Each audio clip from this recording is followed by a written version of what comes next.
ilele bhalwe lapha abazoba nenhloso Bible Verse Sharing and Motivational Group.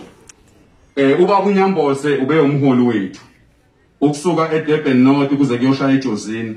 Sinhlangano nje sahlangana namabandla wonke hayi ibandla elilodwa.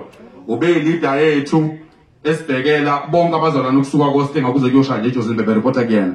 Ngomhla ka28 November ube nathi enkonzweni eMnambithi. I think bekuyinkonzo yokugcina dengenayo khona. Ufike washumayela kakhulu wathi Malinga linye igama.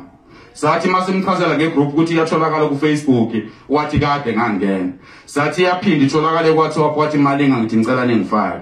So sinabazalwane labafundisi abaningi abasuka eCape Town esihamba nabo. Kube khona imisakazo kade sebenza nayo eThekwini, iMbokodo FM, kube uMusa FM, kube uRadio Khwezi. Silahlekele kakhulu. Kodwa kunye sokusho bazalwane nje ngenxa yesikhathi ukuthi asisekho. Lithe izwi lenkosi abasebheshemeshi babevuna ukolweni. Ngalenkathi bevuna ukolweni lisivezele ngokusobala ukuthi kwakukhona inkomo embili baMnyambosi ezayiboshelwe ukuthi zidonsa umphongolo ziza ngapha.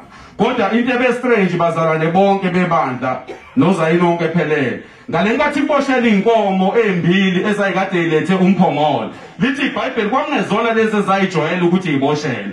Kwakade kuyinkomo ezinamankonyane. Dwebela ke sengisuka.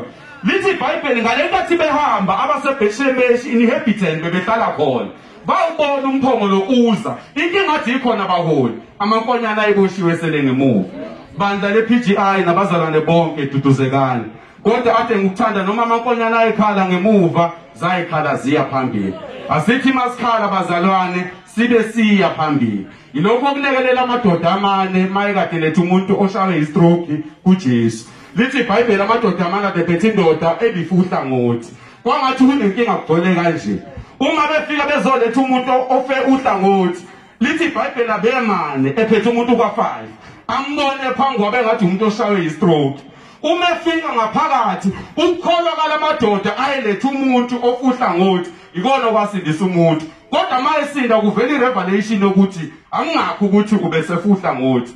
Lithi iBhayibheli uJesu uthi indodana uthethelele izono zakho. Ngafunda lapho ukuthi ziyambamba umzalwane izono esesotweni kuze kube ngathi ushawe istroke. So baholi bonke bebandla umyalezo obhekekini ngenkulu inhlonipho ukuthi kubalekile ukuthi uma siliqhubha ibandla silisenkosini kube yithini esikholwayo. Kube yithini esiphilayo. Ngoba kuwela amadoda ayekade ehambisa umuntu oshawe istroke iwona ayekade egula. Indoda ayingeke izisile. Kodwa kuphi ubuntu? Ilokho kade zokhenda okwamndeni wakaMthethwa. Le ndoda isihloniphile kakhulu. Ubaba uNyambose ubengaphansi kwabekini mangikhuluma naye ubengasho ukuthi uvice archbishop. Ubethi my brother Malinga kwi-group ngibona ngathi akwenze kahle.